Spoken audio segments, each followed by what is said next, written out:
Good afternoon, everyone. I welcome you all to the second episode for Indian Culinary Talk. Food is very close to everybody's heart. At least as an Indian, we all love our food. And after the last episode, we learned about the regional cuisine, and I would like to bring to a notice, thanks to social media and food enthusiasts, regional food is slowly getting its due credit, and even the state governments are leaving no stone unturned in bringing glory and fame to the regional delicacies. One such effort has been made by recently by the Himachal government that trying to get a GI tag for the generation-old recipe of Chamba district, which is called Chamba Chowk. And I hope many other states should turn up again, come up further and share their important food to the world. And bringing to this panel, I would like to introduce four esteemed panelists today. I'm very happy and to get all of them in under one panel, and they all belong to different respective fields of travel and very important fields of travel. Today we have Prateek Hira ji from Lucknow. He's a founder president for Tornos Travel. He's been in the industry for 26 years. He's been running an experiential travel company from 1994. We have Shobha Mohan, founder partner at Rare India company.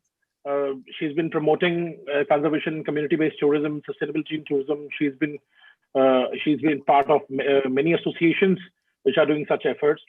But she takes care of a boutique property, and a property really the owner-driven property is basically, you can say that people who really care about it, and the food is wonderful at each property. I can promise you that. We have Pawan Gupta ji today.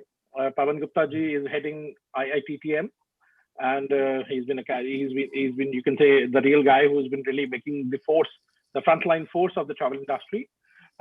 He's a doctor of philosophy, and beside that, he has a lot to talk about the innovation in the travel industry, and he promotes that same too. And currently heading the Noida branch of IITTM, which is basically a sub-body of a Ministry of Tourism. And then we have Mr. Rajiv Kohli. You can say he's born in the travel industry and joint managing director for creative travel, which need no introduction, one of the top DMCs of India. And he's been heading some of the global platforms as well, like Euromike is the president for that. And of course, we have shared his details about on our social media, so one can go and check it out. And I would like to open today's conversation with everyone that I welcome you all. And today, we are here to talk about the culinary tourism, something that we have been missing from quite long in our tourism industry, though we are using the tools. So I would like to take this starting with Prateek Hira ji today. And he's the one guy I know that who's been running the culinary tours. One don't even know that it exists in India. So Prateek ji, welcome. And I would like to take your opinion that what is the existing culinary tourism share in India, and how it is, what is the situation, right? You can say, and obviously we're talking pre-COVID. Prateek ji. Thank you, Rajiv. I'm honored to be on this panel, and of course, because first we need to understand that what culinary, gastronomy, and food tourism is. So all three are almost same, but except for the culinary and gastronomy, and these are two fancy words for food tourism. And food is more kind of a social term for food, where you can get food in every nook and corner, and even the thela walas and whatever. Whereas when you talk about cuisine, terms like cuisine or gastronomy, they become a little more fancy, you talk about molecular gastronomy and whatnot. So all those things combined make culinary tourism, and there is a whole set of people who actually travel for food. The data shows that 80% of travelers research food when they are traveling to a destination, and astonishingly, about 53% of the travelers travel exclusively for food. So they choose the destinations based on food. There's about 25% expenditure, the total budget of travel goes into food. And that is the reason why hotels pay more attention now to their food and beverage outlets rather than room sales. So room sales has become one part of the hotel, but the major revenue comes from their banqueting, their restaurants, food and beverage sales, etc. And then in the recent times, of course, during the COVID times also, if you see, food was one subject that got the maximum attention, and everybody became a home chef, I would say, sitting at home probably. And this makes our job as food the tourism companies or restaurants or hotels much more difficult. So we are now more aware than we ever were before COVID struck and we were all at our homes and trying to be in our kitchen. So that is one part of it. Of course, food, there was a time when we were all loyal to our cuisine. It's not food infidelity.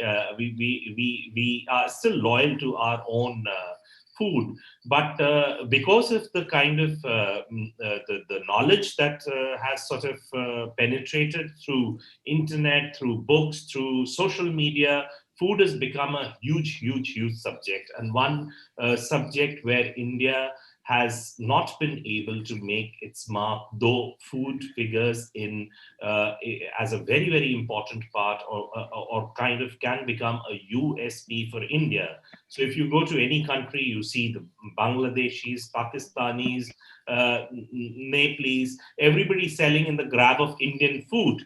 So that's the kind of popularity that we have had. But still, if you compare the Indian food with the way the Thailand has done it, or Vietnam has done it, or China has done it in the West, in US or in Europe, we have not been able to sort of penetrate that kind of a market or create that kind of a buzz, I would say. So very recently, when the UNESCO came up with these tags where Lucknow and Hyderabad were fighting, and of course Hyderabad won it for reasons I'm not happy about. But the fights never end here in India. Yeah. So it's Biryani is, a of course, never-ending we can debate. talk about.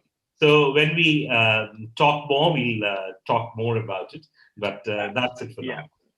And next question, because I'm bringing it in order that first we're going to talk about the real thing that we have experienced in the past, and then we're going to go with what we need in the future. So I would like to ask Rajiv Kohli, as a DMC, one of the top DMCs in India, you have been promoting culinary tourism from a while now, specifically in the tours. So how would you say that? What was your experience about it in the past, and do you think that does it going to be something which could be a game changer for the future tourism? Thank you, Rajiv. My apologies, everybody. I am in a car. I was out of town on my way back, got a little delayed during the day. But thanks to the trusty iPad and Wi-Fi connection making this happen. Yes, so I'm going to divide culinary tourism into three parts. One is people who are coming specific with the objective of food, be it learning it, eating it, experiencing, whatever. Second is people who come, they're fond of Indian food in their own country and expect to eat it as the part of the whole holistic experience. And third, I guess, is just people who come and learn about it over here. Culinary tourism is a tough one because we do a lot of culinary experiences in the trips we do. I mean, Rajiv, you know some of the journeys we've done actually with you. Doing half-day experiences, cooking experiences is something we offer very, very fondly. But to sell India as a destination to come only for the holistic food experience has been hard, has been actually quite challenging. And I know there are companies who have had success. I mean, we've done groups as well. I know Prateek has done groups as well. But has a critical mass and volume emerged to say that there's a whole stream of culinary tourism to India? I'm going to say no. And I was a lot, I'm going to say blame or problem in Indian food, when our food, you know. Everywhere you go, Indian food overseas is butter chicken, dal makhani, shahi paneer, naan, and kebabs. And this is 95% of Indian restaurants overseas. When you talk to people about Indian food, and as a company, we work with people across the world. So we're not focused on any one region specifically. The Brazilians hate spices. It is one of my biggest challenges to sell large movements to Brazil because they hate our spices. Even pepper for them is sacrilege. I just did a very large group from Argentina last year. Pepper is not allowed. They were scared our pizzas would be too spicy. And the irony is, all our food is not like that. I tell people chili and spicy are two very different. And for people who've had real Mexican food, it's hot. It's hot for us Indians. Our food is spicy. So people are actually scared of our food. You have the reputation, you'll get the Delhi belly, you'll get sick by Indian food. But I love when you bring the Brits here, and Prateek, having been active in that market, will relate to this. When they come here, so how many types of curries do you have? I said, we don't. It's a word you guys invented. Curry completely different from ours. Of course, because yours with our food. So yeah, do people come here, enjoy our food? Absolutely. Do we have amazing food experiences we offer within our trips and journeys? Absolutely. But have we built a culture yet of people traveling only to India for food?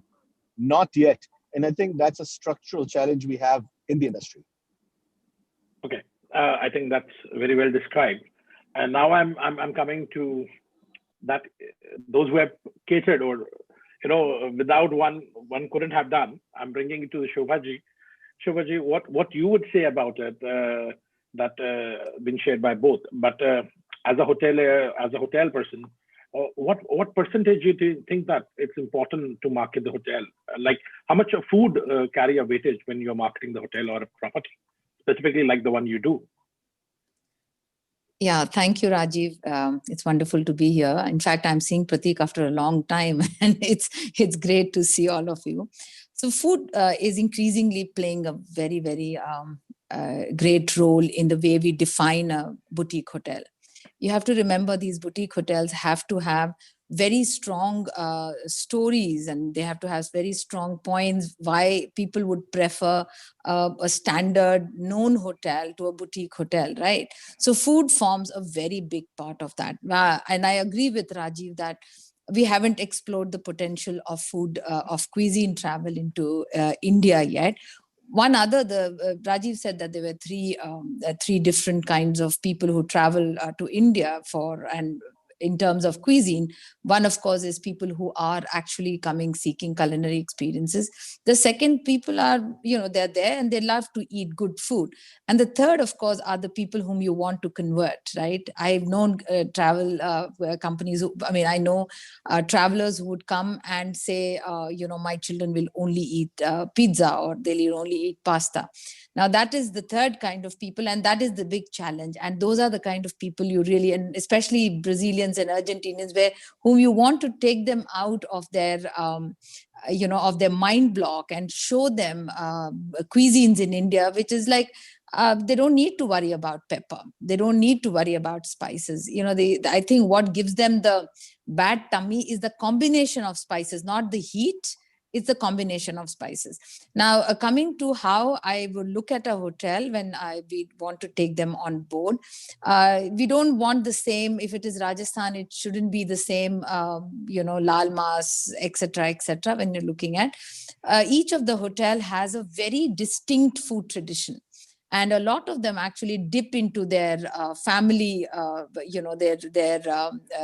the family traditions passed down over generations. And that makes very, very interesting food ideas. Some of them mix it with everyday home cooking. And I also believe that Indian food served in restaurants as whatever Indian food is. And I remember once I was on Sanjeev Kapoor's, one of his sessions at the Leela, and he said, for women at home or the cooks at home, their mandate is to make their dishes taste like what it is served in the restaurants, but the brief that chefs in restaurants are given is that this chana has to be as tasty as it is made at home. So I believe home cooking, I mean personalized home cooking from personal kitchens, play a very, very important part in our cuisine history, and which contributes to the kind of hotels that I'll take on board. Yeah, I think that's very wonderfully been described. But since we're talking about the potential, so it's been already described by Prateek ji that there is a potential, but we haven't marketed. But do you think that is it getting understood by at least the promoters, like a government, if we speak about, or our fellow partners? Because I guess Prateek ji, you cater as experiential provider and to a company both at the same time. So you're also dealing business to business. So do you see that that the demand on such products are getting higher by the days, either by the guests or partners?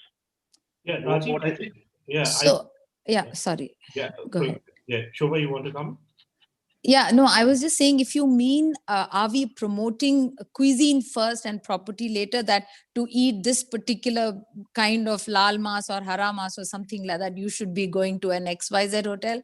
Not really, right? So most of the cuisine queries that come to us are basically, they come to us. We are not going out and saying, guys, here, I have made this fabulous cuisine itinerary, and how many people are there? I think across the board, if you look at people, I mean, some of the cuisine itineraries, people keep asking me, Shobha, where to go? This is a group that has come. I don't think it is effectively and efficiently promoted. Here's a cuisine triangle, like for instance, here's a spice triangle. Those kind of very efficient and very forthright programs are not being promoted at all. I have not seen it in the last so many years, not really. But at the same time, do you see a potential that because absolutely sometimes people say that nobody's buying it, but I always say that we are not also offering it. So yeah, exactly. I'm not saying there's no potential. There is potential, and there is. I just landed in Calcutta, and we headed straight to this lovely place called Siena, which is one of my one of the kids who grew up playing with my children. She's working there as a chef, and we headed straight there. And they made kumda fritters. Kumda is sweet pumpkin flowers, and they made fritters out of that. It takes you back to your childhood. And I saw a couple of people sitting there and eating, and these are things that not everybody knows. It's the simplest of fares, right? So huge potential. I mean, absolutely agree with that. I think diversity is also another point. India in terms of food is very diverse. जैसे कहा जाता है कि आबो नमक, यानी कि पानी और नमक का जो कॉम्बिनेशन है, that makes the food in India.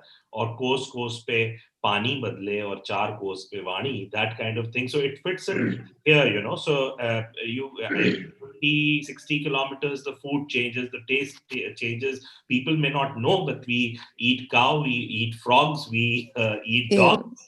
We eat everything, So that's the kind of diversity that we have in India, and that is not being explored because we are close to about 6,500 districts all over India. The kind of a state diversity. State is only one part of it. In each state, you have multiple kind of cuisines. If you see Rajasthan, it's just not. You can't say it's Rajasthani. Again, there are within that entire state, there are regions, there are bordering states that influence, there are communities, there's a gaming meal, what not, So there's so much diversity which has not been explored, and we are not able to put these things forth to our clients. And there are specialist companies. So I'm with no offenses to Rajiv or any DMC, but then what we have been able to do is that as a DMC, we have not been able to act as a specialist program developer. So we need specialist tour operators, focused departments in those DMCs with one or two people who are experts in their field, who have researched, who have studied. And when you talk about gastronomy if you search for a meaning of gastronomy, you see that it's not only eating, but it's also cooking actually, which is the main part of it. So you can't explain things clearly. I'll just share one incident. There is a very renowned DMC that operated a culinary kind of a tour. They said it's a culinary tour, and we handled them in our place, Lucknow. Now, there was this escort who said, some escorts are very kind of authoritative, and that was my younger age at that point. It was 96 or 97 I'm talking about. And he said that you will not speak about anything when I am talking. And we took them to a place, and there is a dish called nihari, which all of us have eaten. And probably all of us know that nihari comes from the morning curry dish. You eat nihar, kind of. Nihar is a morning kind of, the meaning is morning dish. Now, this fellow says that nihar means a dish that you go on looking at.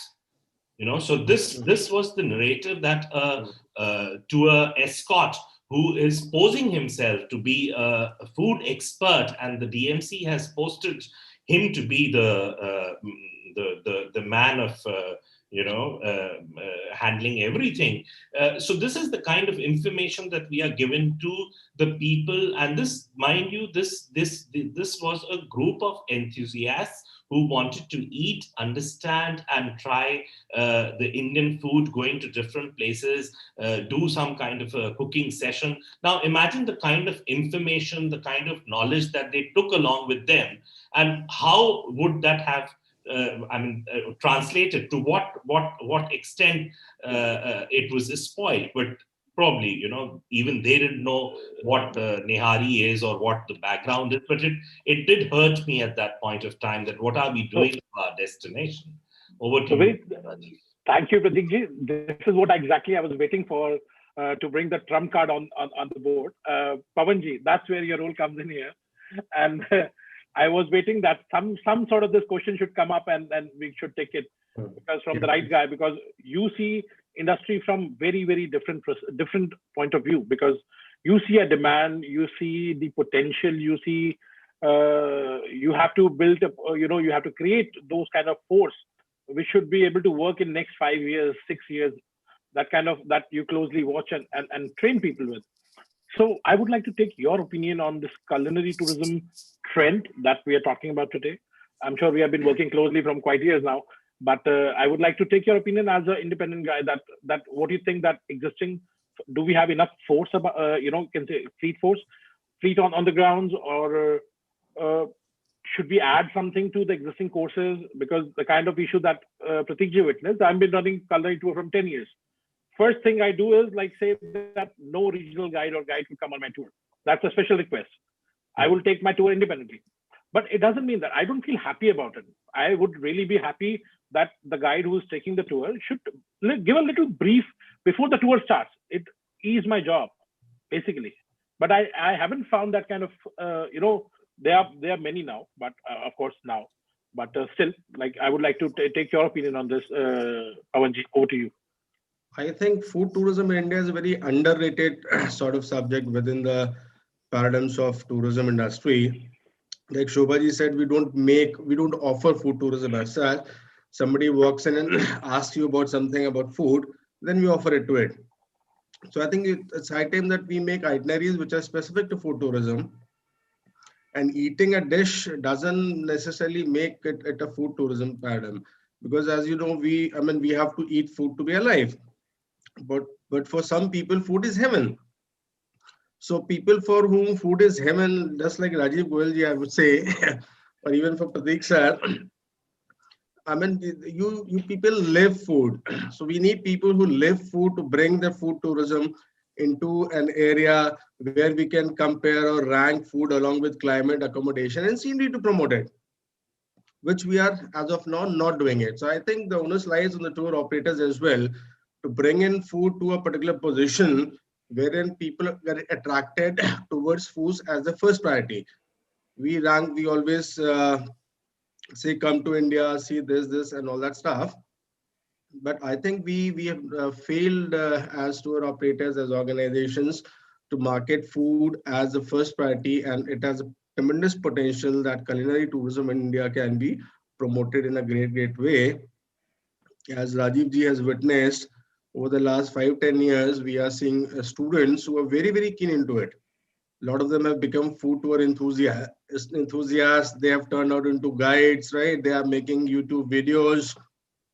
So food tourism not about eating food, but it comprises of food tours and going into cooking classes, wine tasting, brewery tours, producer visits, market experience, dining with local people, like Prateek ji has been promoting it for ages now. So it should be a culinary culture that we need to promote as such, not just food part of it, but an entire culinary culture we need it.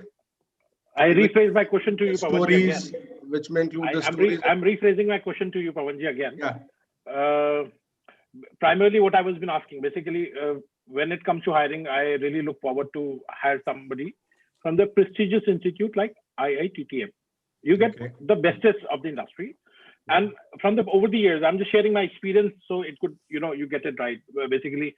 So what happens, I figure out or I choose one of the best students or a little active student, then I groom him in my way. Passionate. You must be looking after passion in the student.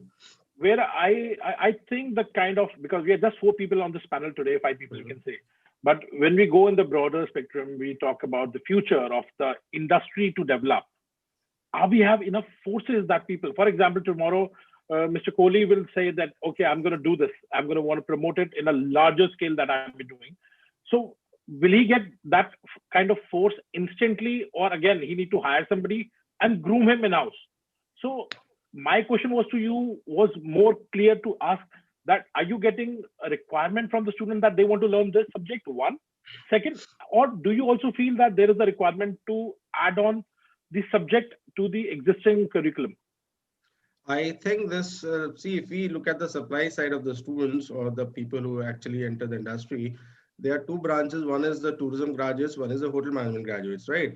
Now, traditionally, we've been thinking that food is a thing which is a hotel management thing. But when we talk of food tourism, we actually require people who have studied tourism and have a knack for food as well. So I think we are in a position now that we can have special subjects, so we can emphasize more on culinary tourism as a subject in the overall MBA framework or BBA framework. And otherwise, we have specialized science courses, art courses, like we have Indian Culinary Institute, right? So they are the people who will be producing chefs, but you require people who can market them in the field as well, who can take tours with them, who can give them a complete exposure and experience to the tourists. So for that, we need a combination of, I would say, hotel management graduate along with a degree in tourism, who has a knack for food as well, and who has a knack for tourism industry as well. So in our courses now, we are giving a little bit more emphasis because we are receiving demand from the students that they want to learn more about food tourism, how to promote culinary tourism. I mean, how to make the itineraries which are related to food and promote them. So I would say we are in good hands. The future is very bright as far as I can see from the supply side. And you'll see in the coming 5 to 10 years, India will be one of the biggest culinary tourism destinations to come. Yeah, I think that's something that's very promising. Next question, I'm just asking because it's very immediate contextual to Shobha ji. Shobha ji, see, as a hotelier, as a hotel professional, I still want to take your opinion. Are we as an industry doing a justice as promoting? Because we have said that we are not doing it. But in my opinion, that even when you visit certain places, example Kolkata. So my experience with the Kolkata, I'm not blaming anyone. I'm just giving experience, like a lot of time you get a difficulty to find the regional cuisine within that hotel. They are offering all international, of course. That is what demand is. But the section that you do not witness is that the regional or the local food in their respective hotel. So I would like to take your advice or suggestion on that what and how one should start at least to promote. Yeah, so to begin with, I'd like to tell Pawanji that the DMCs haven't failed in promoting culinary tourism. There's a lot of work happening, and there are different experiences that are being promoted. Culinary tourism is really not front forward. I mean, there are other experiences that they promote, and culinary tourism is one of them. And it's still an evolving industry. We happened upon experiential travel only in 2009, when our standard itineraries of AM this and PM that started to talk about a walking trip and a cuisine trip or an architectural trip, right? So I think it's a great way forward, and there will be a lot of cuisine that happens. And to answer your question, Rajivji, if we are doing justice to the regional cuisine or not, I think what happens in larger hotels is that they have to. You have to remember, larger hotels have to cater to the audience, to the city's audience as well as travelers, right? And I remember one a very key hotelier saying that when an Indian wants to go and eat at a restaurant, he doesn't want to eat his own cuisine. So in Calcutta, you don't want to go to Oberoi and have your own food, which is why smaller hotels like, say, Glenburn Penthouse, they really research very well and lay out great menus that are a great mix of of international and regional and Indian cuisine, because it's very difficult to just say, even for the international traveler, it's just difficult to say that we only serve Indian food, So there has to be that little, I mean, people do like a salad tossed up. People do like a pasta now and then. So I wouldn't say that you have to really keep it away, but there is a great stress on the local cuisine. And the more rural you go, the more owner run you go. So and if they're passionate, like for instance, some of our hotels, the owner will sit there and cook for you, like an open fire cooking, Bhens Road Guard does that. So there are a lot of those kind of ideas that come in. There's this khad cooking in Rajasthan that came into force. In southern India, especially Tamil Nadu, whose cuisine completely went unnoticed or overridden by Kerala cuisine and Chettinad cuisine.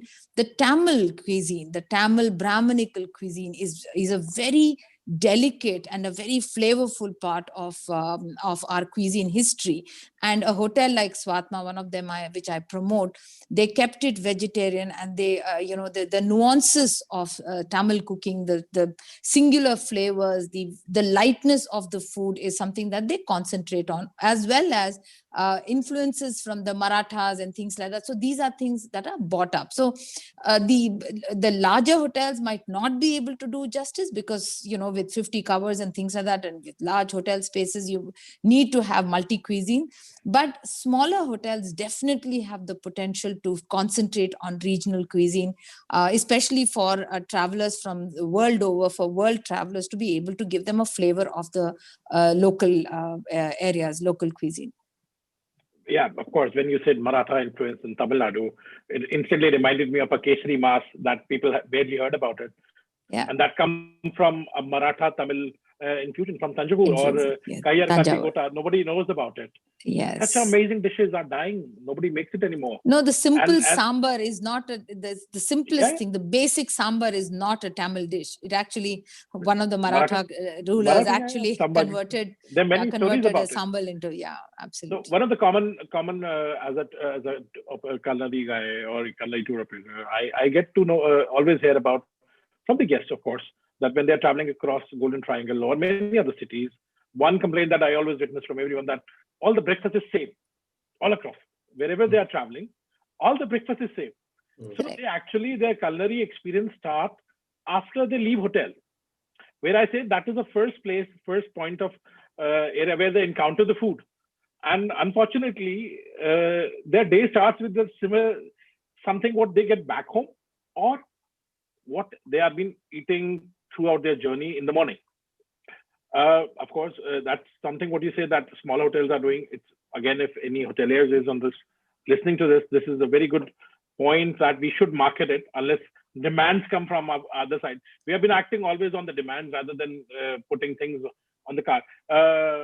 What your take on this, Rajivji, that if the hoteliers are offering you as a DMC that different food, how how it's going to be for you to market it or explain it to your counterpart abroad that this is what I'm offering rather than what you want. I'm offering this to you. Thanks, Rajiv. I want to echo what Shobha said and to comment on what Prateek said. I don't think there's been a lack of effort in marketing our culinary experiences. Okay. But it's a matter of what is our perception. It is a matter of what is our supply. We are only connecting the dots in some ways. I want Dr. Gupta to ask Mr. Kant at IHM, where is it written that every breakfast in India has to have baked beans, mushrooms, and potatoes, idli, and sambar? Yeah, that's what my point is. We need to promote the cuisines. It is frustrating. We are standardizing everything in the hotels. That doesn't give us the option as a tourist. No, but who said? When was the last time a hotel actually spoke to us? Okay, I think both the IITM and IHM can involve the private sector a lot more. I mean, IITM still invites us, private sector, to speak, and I would love to come and address the students anytime. I've done it in the past. But why is it? I mean, baked beans, baked beans, baked beans, baked beans. It doesn't matter the Oberoi, it doesn't matter the Taj, it doesn't matter the Holiday Inn. It's predictable.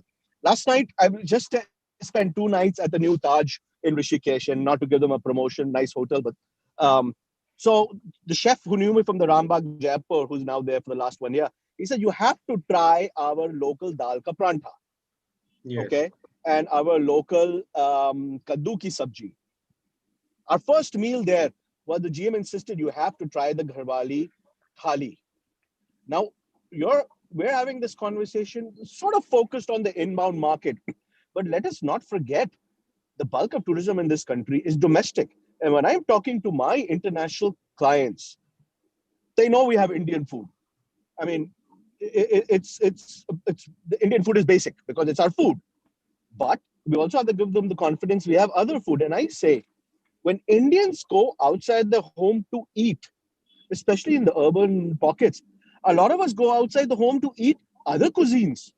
I mean, the second most popular food in this country is Chinese. We've got Thai, we've got Japanese. I mean, for those of us who are from Delhi, we go back 10 years, 12 years, 15 years. Delhi had no real dining culture outside the hotels. Mumbai was already ahead of us. Do Indians have the options of having a great Gujarati meal or an amazing, I mean, fine, dosas are standard. I mean, Shobha is now going to take me somewhere to have the Tamil Nadu food. I happened to go to Arunachal Pradesh a few weeks ago. And their food, chicken cooked in bamboos. Okay, the type of rice. We have so much within the country, but our hospitality and restaurant industry is so fixated. We're doing the same thing again and again and again. Therefore, leading to your question, is manpower and talent there? Of course, there are bodies to work. But do those kids know better? Do those kids have a training? I remember interviewing some years ago, interviewing students from one of the IITMs, okay, or one of the tourism institutes. All 30 out of 30 students wanted to go marketing, travel overseas within 6 months of their joining the job. Okay, but what is it that I as an employer, I as a seller want? I want young people who fascinate the customer, be it Indian or foreigner. You have to try this. This is my mom's favorite. I mean, what somebody just said, absolutely. I mean, yesterday I ordered a andar ka bhurji. I said, make it like you make at home. He said, Gharwala? I said, yes. My expectations were very great. Not one hotel in this country can make an egg like you make it at home. They're incapable of making a non-fluffy omelette. And these are basics. The taste, when I'm traveling, when I come home, my first breakfast is an andar ka bhurji because I miss that taste of egg. And these are small things which are indicative of the whole ecosystem, because you cannot segregate. I mean, a hotel has different customers from different places. It's not only Indians and foreigners, it's also foreigners come in different shapes and sizes.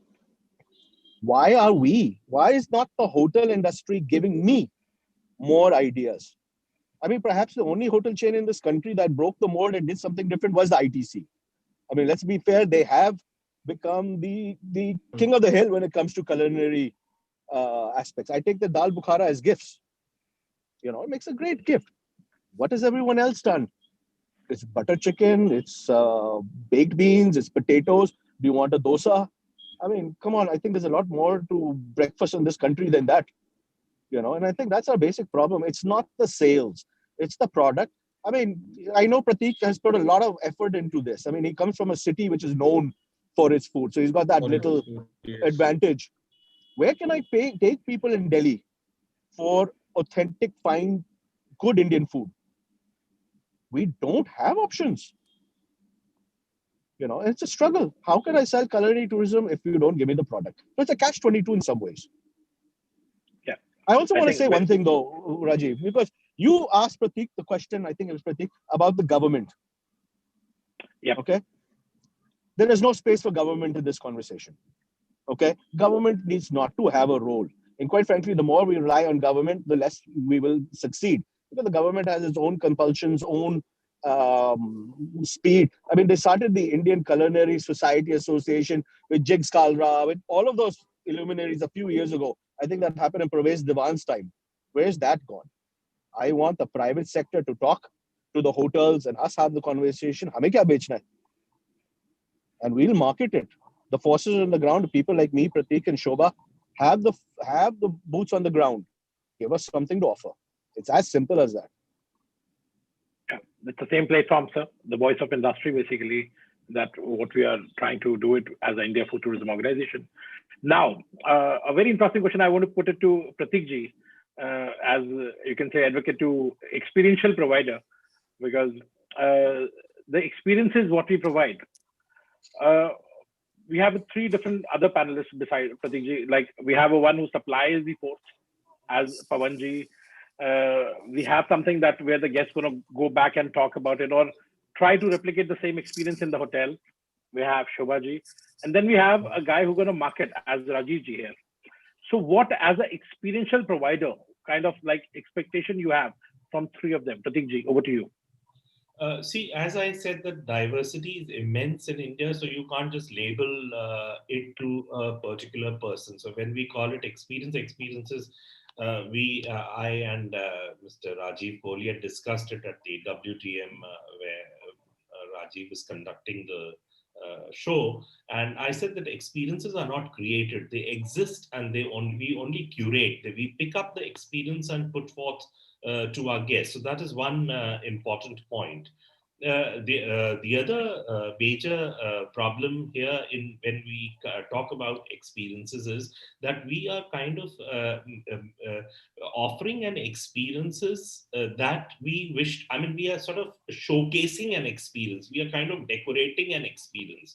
So experience has to be offered as it is. So when we are going to a small shop, an eatery in Old Delhi near Jama Masjid or something, so let it be as it is. Maybe it may not be good to look at, and that's what the first conversation when we take our guests to these small lanes and by lanes of Lucknow, we tell them it may not be good to look at, but if you have to enjoy it, you have to keep your eyes closed and just let your taste buds work. So that should be the kind of narrative that we have to explain to people. I tell you, the food walk that we started in 1995, actually in 1994, Mr. Ghulam Nakshband had visited Lucknow, and he was a great connoisseur of good food.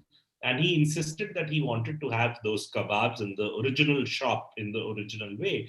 And we went there. He liked the kebabs very much. And then when we came back to the hotel, I probably put across, because I was just new sort of starting this company or started this company. And then I told him that we can also take our foreign guests to these small lanes and make them experience this. So he was really not very happy with it, that no, how is it possible? And they'll fall sick and all those things came from him. But still, I developed a kind of a program in 95 or so. In about two months later, I went and met him at the Malcha Marg office where he would sit. And I discussed this itinerary with him, that how we'll be doing and how it will be done. though he was not very happy with the, not very comfortable with the itinerary, but then he mentioned that we need to come out of our food comfort zone. As Shobha said that people, or Rajiv also said that there is baked bean, there is hash brown, and some fixed thing that you always get at the breakfast tables. So we have to come out of that the food comfort zone and offer our guests a product which is enviable, which is unique. Calcutta, Shobha, you are in Calcutta at the moment. Calcutta is one good example of introducing people of Calcutta with the Bengali food in Calcutta for the first time. Yeah. So this was a great experiment. And as he said, ITC is still leading the culinary scene in a star category hotel. And experience of food is not limited to restaurant. It's also about gurudwaras. It is also about home cooked meals. It is also about thelas. It is temple food. It is majlis food. It is every kind of food which is different, which is unique, and it tastes so differently is a part of this entire culinary experience. And I only mean to say, let's just offer as it is, and let us not sort of decorate that kind of an experience with our own sort of inputs and then offer an experience to our guests. I'm sure they'll love it, they'll like it. I think that's something that, and even that, we should thank the social media right now, because that kind of culture shock, or what to expect when you're landing to a country like India, what to see. I think the social media have done its job well. People are very well, have seen the videos, they have seen the blogs, they have seen on YouTube how the country looks like. And even in my past, at least I would say in last 4 or 5 years, people are prepared with a list, what they want to eat at least, or what they at least want to experience. Of course, the experiences are curated, but they are prepared. People are prepared in the social media segment. They click the photograph of the food first and then go on to eat. Then they go on to it. Yes, very true. Very true. This is a good thing for us. I completely agree with Prateek ji. We have to give authenticity to the experiences, not showcase it.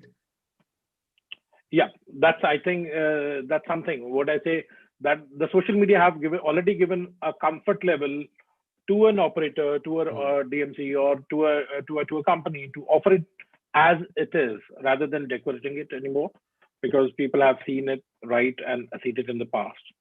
Now coming to we have discussed in talking about the food, I would really like to underline here, when we say Indian food, we were 564 princely states. Just before, in 1946, we were 564 princely states rather than a country called India. So when we are offering the itinerary to Rajasthan, somebody say Rajasthan, I look at Rajasthan as 5 different provinces: Mewari cuisine, Shekhawati cuisine, Marwadi cuisine. For me, it is a very, very different approach to when it comes to the culinary. And first, I would say that I miss sometimes that the translation of the subject has been given right, because sometimes it's too much information for that 2-day trip or a 5-day trip but at the same time, I also see a very good potential when something in the 5-day itinerary somebody is witnessing 15 times as a food. It's something that is the maximum done activity within that 5 days, which is food 3 times a day, and nothing could be better. And it's another way to submerge a history in yourself. You can't really meet any Mughal anymore, but you can eat a Mughal food and take it with you or get it in you. So it's another best way to experience the history. So coming next to, again, Shobhaji, as you said that while selecting the hotel, the choice of hotel that you're using while making it under your brand, but do you also see the push from that side? You're catering both the audience, Indian and international both. But in the past 5 years, 6 years, or 5 years, let's broadly say, do you also witness that people are demanding some specific food, that regional cuisine, or is there a demand of that kind of food that belongs to that area they're working? So demand from the client, of course, I always believed a hotel which gets itself right where food is concerned, they should serve good food, whether it's regional, multi-cuisine or something like that, the quality and the taste and the authenticity of the food has to be fantastic. It really is an appeal, especially, I mean, when I started my career in the domestic market, one of the things that people would ask me is, they didn't care about where the location was. They would ask me, ki khana acha hai na? And this is across the board, whether they are driving out in southern India. And you know it better than me that for people who used to drive up to Shimla, you have all these places in between where you used to stop by and have that favorite paratha or have that kadi chawal or rajma chawal. These are food places with a food heritage and a food story of their own. So in my opinion, good food is first and foremost. Secondly, are people asking for whether the food is on? If they are traveling to see and experience a destination, they're not asking specifically how is the food. I mean, I've not had anybody do that. What I have seen is that my hoteliers over a period of time have started to put slides that highlight their cuisine to tell people that, Shahpura Bagh, Ramathra Fort, Bhesrodgarh, Swatma, everybody has a slide or two talking about their food experience. So it is a part of that. And of course, even when you're writing or when you're asking, when you're presenting to tour companies, they have started to ask, Acha, so what kind of food do you serve? So it is getting more and more popular. I think we were a little in the 2009 or 2004 and things like that. We were not putting it up front. Today, even young people want to know about how the food is being served. The other thing, and which Prateek rightly pointed out, curating food experiences in a hotel is a big challenge, and that actually really contributes to a lot of the interest that the hotel generates. A classic example for me are the MRS hospitality group like Suryagad and Narendra Bhavan, where they have created food stories. Like there is a literary lunch where every food is paired with a novel, and there's a conversation going around food, right? And then there is in Bikaner, there is a breakfast that is inspired by the famous Bikaner the snacks that Bikaner is famous for. So these kind of stories attach themselves to the storyline of the hotel, and it kind of goes hand in hand. In fact, all the experiences in these places, though, whether it's Jaisalmer or Bikaner, when people ask you, ki wahan kare kya? Or a Ramathra Fort or a Shahpura Bagh, there is only so much you can do. Food then becomes a big part of what they, when you're talking about the destination, food becomes very, very important. And if they are close to an organic farm, today that nuance of food, to say that, this is from our own farms. We have organic farms and the food is within the 50-mile radius. So these conversations are becoming stronger and stronger. And it is not only about regional food, it is also about where the food is sourced from, how fresh it is, who are the people who are growing it, how important it is to know that particular food that is seasonal, and why is it that we are drying in Rajasthan, they dry food, pods and seeds so that it is served year round. So all this becomes a part of the food conversation, and hotels are out there. They're very, very happy to explain. In fact, a lot of our hotels stand by you when they are serving food. They bring the vegetable, they bring the entire tray of vegetables to tell you what they are eating. Like, for instance, you won't know there is something called the Bangalore Katrika, they call it in southern India. It's basically called Bangalore brinjal, and that's a vegetable you don't see in the north. So they make a dish out of it. So it is there for you to see, okay, this is the dish that you're eating. So those kind of food as an experience, which involves all your sight, sound, mind, heart, everything, is becoming very, very popular. And it just, for the hotel, it becomes very, very important. It is identified with that. It's food curation. Yeah, thank you. I think that's very nicely put together. Now the next question I'm putting to Rajiv ji, and I'm taking this conversation to the global, like now, post-pandemic now. I would say post-pandemic, we are almost, hopefully we are at the end of this pandemic now. The markets are getting open, or they're going to get open very soon. So I would like to take your opinion on that.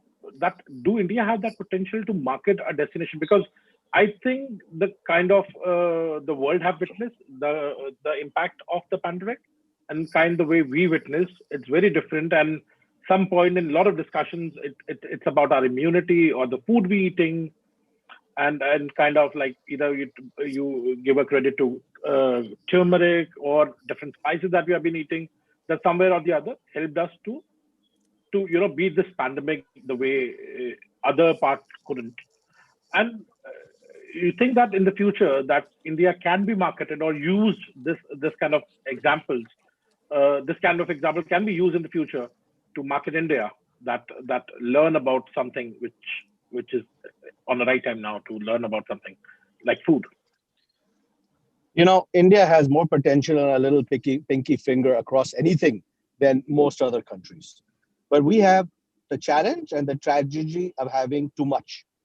And we revolve around, where do we start? I think if we want to become powerful on the food journey, we need to change the way we think. Why do we want travelers to fit into our mold, our style, rather than trying to adapt to their needs?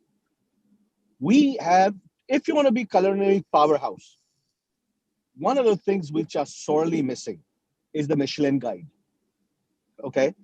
Why? Because I get asked by clients, we're bringing 100 people, we also want to have a dinner at a Michelin star restaurant. And I said, but we don't have Michelin star restaurants. It's not our culture. We are more casual eaters. But I asked somebody in the food critics business, I asked Soresh one day, Bhattacharya, I said, why don't we have Michelin guide? He says, because Michelin star restaurants, we never invited the Michelin guide to India. Now, do we have to be subservient to this foreign stamp guide? No. But would it change our life? Absolutely. Just now, I was reading, I wanted to check some numbers. In 2021 alone, Spain will be adding 19 new Michelin star restaurants. Okay? And Spain is by far the culinary powerhouse on the planet. I mean, I have eaten at so many Michelin star restaurants in Spain, and they're not expensive. And it's not about the food quality alone, it's about the experience. I mean, the last one I had was Cordoba. It was just mind-blowing. Me and my wife were the only customers that evening. So we had 14 people serving us, which was scary. But the experience was just all the cutlery was custom printed on 3D printers only for the meal. Why aren't we doing that? Who has said we shouldn't expose fusion? In Spain, there are Japanese restaurants with Michelin stars. It's not only tapas bars. I think if we want to go up the ladder, we need to improve or start positioning our delivery of food a little bit differently. Because it's not fair to ask an American to come and you have to go try the kebabs in Lucknow. You have to go to Kareem's in Old Delhi. As good as that may be, food is a very personal experience. It's a comfort zone. Okay. I once went on the food street in Beijing with all those crazy little insects, crabs, silkworms, and everything. And on the bus, my children and nieces are saying, Rajiv uncle, you got to try. Dad, you got to try. I said, okay, I will try. $100, bet with my brother. I asked the Chinese guide, have you ever tried this? She said, no, and I will not. I said, you know what? The local lady is not going to try this, and the stupid foreigner wants to try to be a hero. I think we have the raw material, we have the knowledge, we have the ingredients. We need to start delivering it in a way which people can understand. It doesn't have to be traditional. The opportunities, Rajiv, are tremendous. Okay, we have not at all used the power of our global network of Indian restaurants. Thailand a few years ago did an amazing thing. I don't know if it was in America or all over Europe. They made all quality Thai restaurants ambassadors of Thailand. They gave them posters, they gave them material, they helped giving them promotional videos, whatever it is, to be their sales outlets to sell the destination. We definitely have more Indian restaurants than are Thai restaurants in a place like the US. We've not done anything. We've not reached out. And these are proud Indians who would be very happy to promote India. So the opportunities are absolutely there. We just need to think out of the box repackage some of our stuff in a way the West understands, and invite something like the Michelin Guide. I saw Prateek nodded his head because it is a very powerful tool when I want to explain. I mean, the only restaurant close to that we have is the Indian Accent in Delhi. And people do enjoy it. Malhotra has done a great job. Yeah, Manish has done a great job with that, and I'm proud to have that. I wish we had more because these people go back and they talk. Okay, I want them to talk the same way they talk about the Oberoi and Taj in certain places in the world. I only want to stay at the Taj. I only want to stay at the Oberoi. They don't know what the hotel is. They don't know what the service is. They don't know what the cost is. But I want to stay there. Why can't it be for our restaurants? We have the potential, absolutely. I think it's a very good suggestion here. And I'm coming. Like to come in here. Sometimes I feel that we are underestimating our food and beverage industry or production, or जैसे कहते हैं घर की मुर्गी दाल बराबर kind of thing. Because we have some, I mean, let me just pick up a point that we have some finest whiskies these days in India, which we seldom serve in India. So you can't get Amrut, you can't get Rampur, you can't get at any of the hotels. They will offer you Glenmorangie and they will offer you Glenfiddich and whatnot. But this is it that we have not recognized the potential of our whiskey? And you will be surprised that I got my bottle of Rampur and Amrut from Dubai duty-free shop, and which wasn't available anywhere in the state of UP, any of the shops.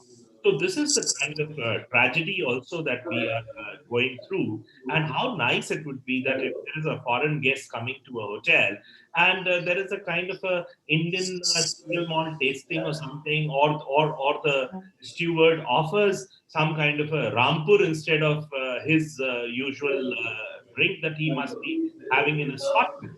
So why not? Prateek, I was once at a hotel, and my guest would be, because people want Indian beer. Kingfisher, of course, is the Indian beer. So I asked the hotel, do you have Indian beer? Yes, we have Foster's. Okay, but it's not Indian beer. Yes, it's made in India. Right. So, okay, technically, logically, he was correct, but I didn't know what to say. Correct. Yeah, luckily we have been improving on the beer side at least. We have now one of the largest breweries, you can say, like the maximum range of beers now you can see available. And I'm not advocating here, but I agree with some point. We end up offering or suggesting Old Monk as an Indian something what one can try. And especially in this weather, of course, this is the main peak season time. And that's a lovely bottle too to offer, gift someone. But yes, I think that's a great suggestion. I miss Paul John. I don't get Paul John in Delhi, where it's a very good single malt. It's from Goa, or Bangalore, you get it, not in Delhi at least, or Mumbai. So yes, that's a very, very valuable point. But at the same time, I'm coming back to Pawanji here, because I think no matter what we all do here, the real thing is coming from that side, because education is a very, very important factor where we should see it, because at the end we all end up marketing, but we do not have a people to lead things. So we'll be in a different or a bad position. Of course, expertise is a different level, but pulmonary education or basics knowledge plays a very key important role. So here, I won't say that you have to promise anything, but of course, there have to be something from your side. If you ask me a promise, I'm ready to give you a promise. Don't worry. I will ask you a promise. Yeah, sure. It is very unfair for us as people to expect things from the young students that come out of your institute and IITTM that they have not experienced for a living. I think it is important that you ask the stakeholders that all your students must experience the food, the hospitality at our fine hotels, even for a night before they graduate. None of your kids, well, some of them may, they don't have the ability to stay at a Oberoi or Taj. They don't have the ability to eat at a Dampok. That learning is critical, and it would not kill our hotels to give it away. And some are sab khali hai. Let your kids experience what they are to promote, to sell, and work for. Right. So, okay, I promise you we'll write it to, and we'll take your name as well, and Prateek's name and Shobha ma'am's name. And Shobha ji will help you. We'll help you. Okay. We will help you. So, And Totally. Shobhaji is here too. I promise you, once the institute opens and we are off the online mode, we'll definitely work on this so that we get better experiences to our students also before they graduate, actually. Not just the They deserve theoretical it. part, but giving them some sort of food experience as well. Rajiv Kohli has asked such a thing that he might get a bill at Creative Travel from Oberoi. No, listen, Prateek, I think all of us can bully our hotel partners. When you're in off season, give these kids an exposure because they're going to be running the industry in 10 to 15 years, not us. Absolutely. Yeah. Totally. Yeah, I agree with Rajit here. I think that really changes the complete, when it comes to offering India or different cities. At least we are doing as a company, we are trying that. At least what they're offering, they know what it is and they have experienced it, and it becomes very different from marketing the same experience or I to think talk about we it. can use the platform of India Food Tourism Organization to propagate these things to the hotel industry as well. Definitely, I think I Pawanji, have already taken two valuable suggestions here. I will personally write to the heads of Oberoi, Taj and ITC with my suggestions. Connect you, Sure, Kohli, please. I'll be very much in touch They with need to you, do Yeah. this. and I'll Yeah. keep on pestering you for this. 100%. Yeah, and I think there are already two amazing suggestions came in today. One is this, and second is that we should also discuss on table as an operator and a hotelier that what is exactly a demand and how the supply is going, because possibly some of their bestest efforts are going wasted, where we are not able to market it right. Where we're talking about the baked beans or the bacon or the I've seen people eating halwa and a bacon in the morning, and trust me, it was one of the like scariest thing I can witness, because halwa for us is like a religious food, and a bacon on the top of halwa was like little more than scary for me to witness. That Yeah, but of that's course, because foreigners usually are not used to sweet breakfast, to salty breakfast. They need some. I mean, like the kind of food that they would eat at breakfast time. They can't understand salt. So maybe that is the reason why. But I like Rajiv's idea that children have to be exposed. I mean, the students can be exposed to fine dine and food traditions. In fact, you should also make it mandatory now that they should go and look out for places that are indigenous. I mean, that are, looking at recipes from their grandmothers and their, in Chennai, I was there last week. I went and had a meal at a place called Party Veedu, which basically means grandmother's house. And from gunpowder to dosas with gunpowder on it, to the curd rice and to a halwa specifically, everything is the things that I heard my grandmother make. Even these have been lost in one generation. They've been lost. So things are very interesting. It would be very interesting for people to know this, and all they need to do is go back to their villages and learn it back from their grandparents or something like that.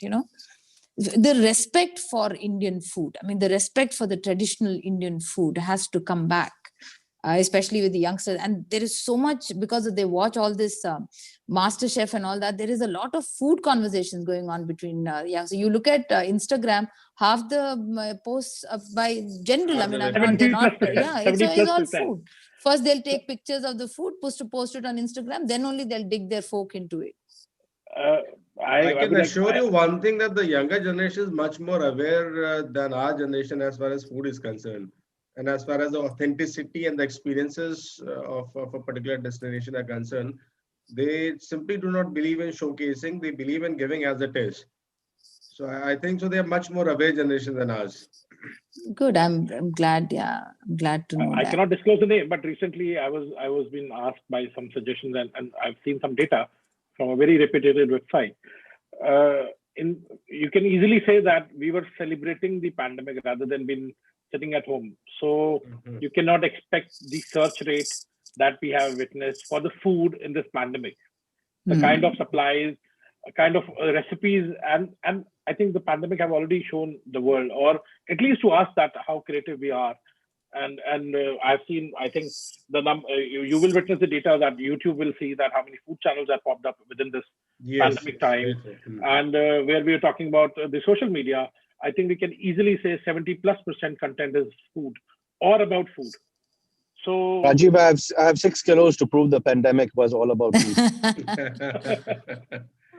If that's a competition, I have some more to add. So, living with the foodie family, and we live foods, of course, I'm going to win the battle here.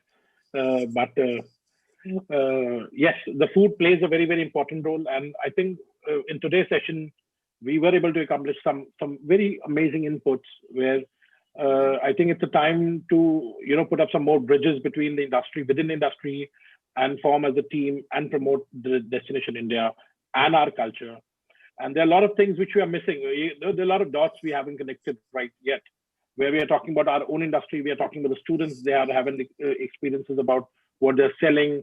Either we talk about the marketing it at least differently, because this pandemic have made us at least brought us on the same level or surface level where we can regrow few things or market differently things. The strategies have to be improved. They have to give enough time. I would really recommend or suggest all the viewers, at least whoever from the industry, should think about, consider that this could be one of the major offerings to you or to the world, either domestic or international. One have to do it. The hoteliers need to get it something, or they have to give the due credit to the regional food, or the food belongs to the area they are actually in.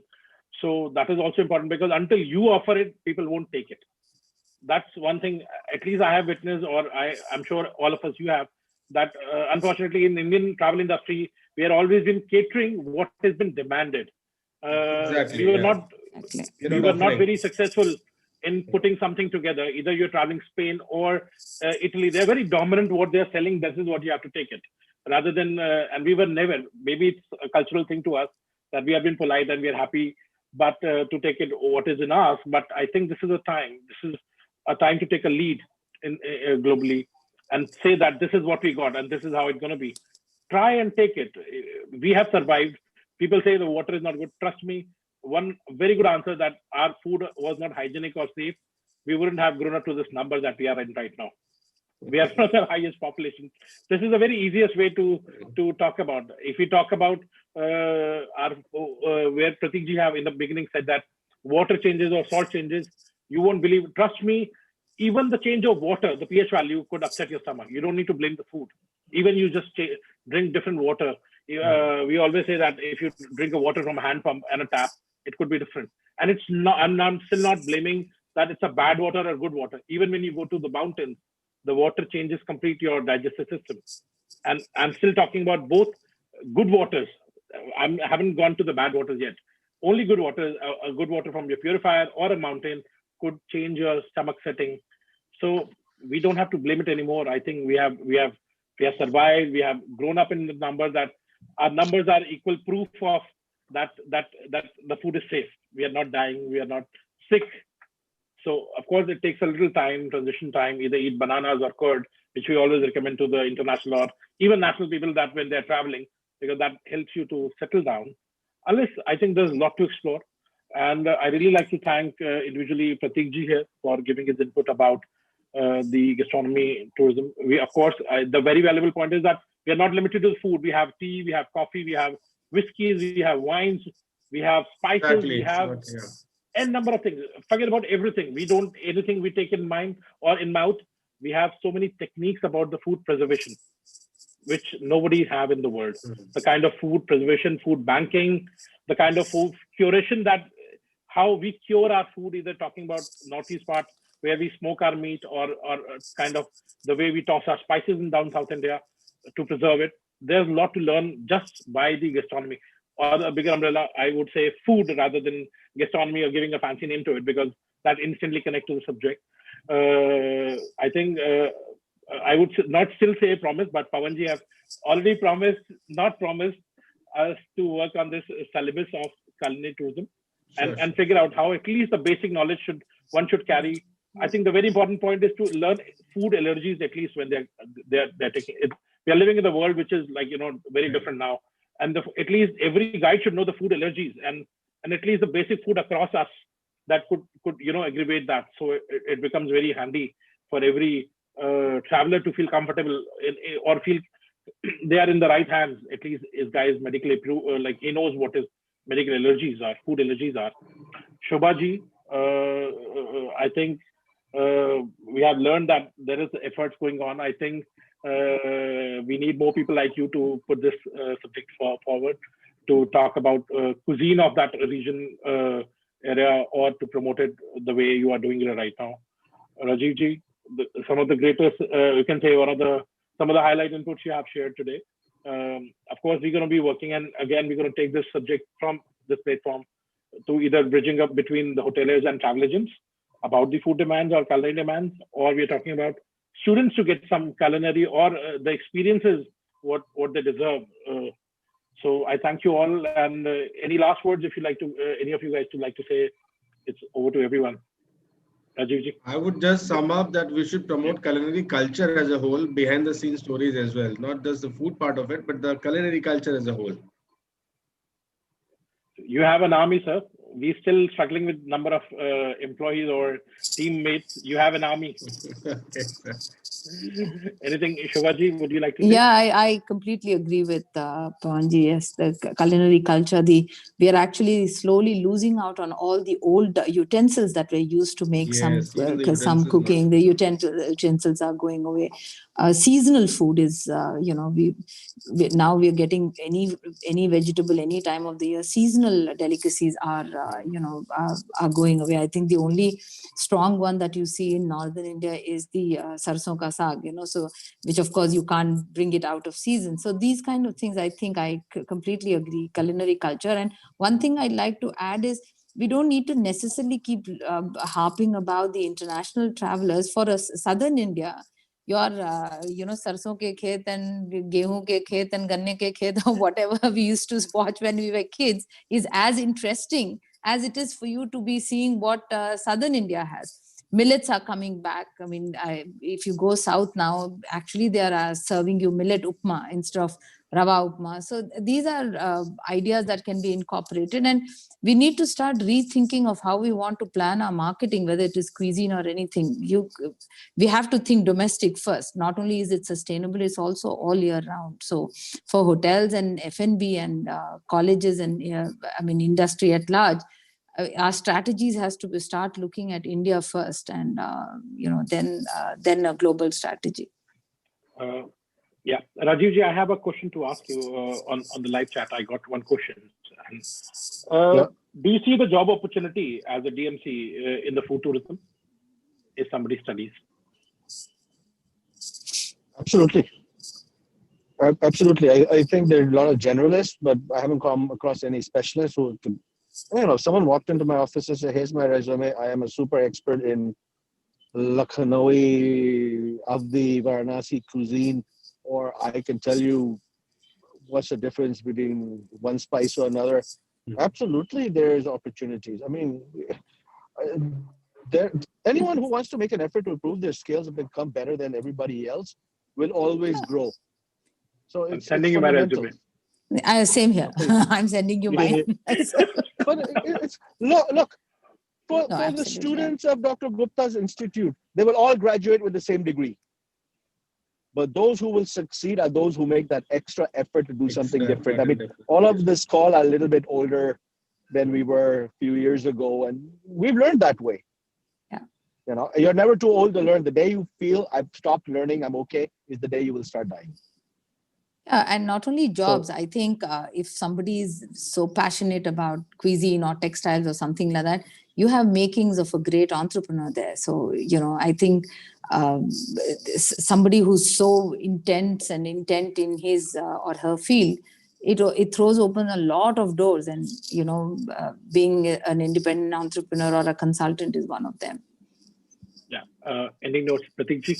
Yeah, I think that food interpretation is lacking, and if Pawan and his institute can pay attention to this, the way they pay attention to cultural interpretation or historical interpretation, which is not being taught to guides and the escorts who are coming out of, who are being licensed by, ASI is Archaeological Survey of India. So A is not the only thing that guides should know these days. So there's a lot of, B, C, D, E, F, G that also should be taught to them. At least this is a kind of an interest, and through food you can interpret history, you can interpret culture, you can understand so many things, the stories, and things have changed now quite a bit.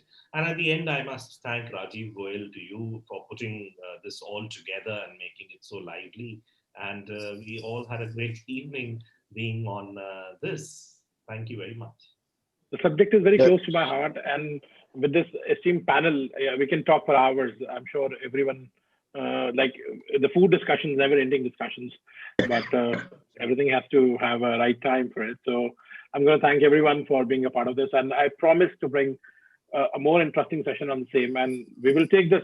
This is just not about conversation here today. We will take the inputs to the further point, and we're going to come back again for this. I thank you all for watching it. And do subscribe all the channels that wherever from you're watching. Take care. Bye. Thank you. Thank you. Thank you. Bon appetit.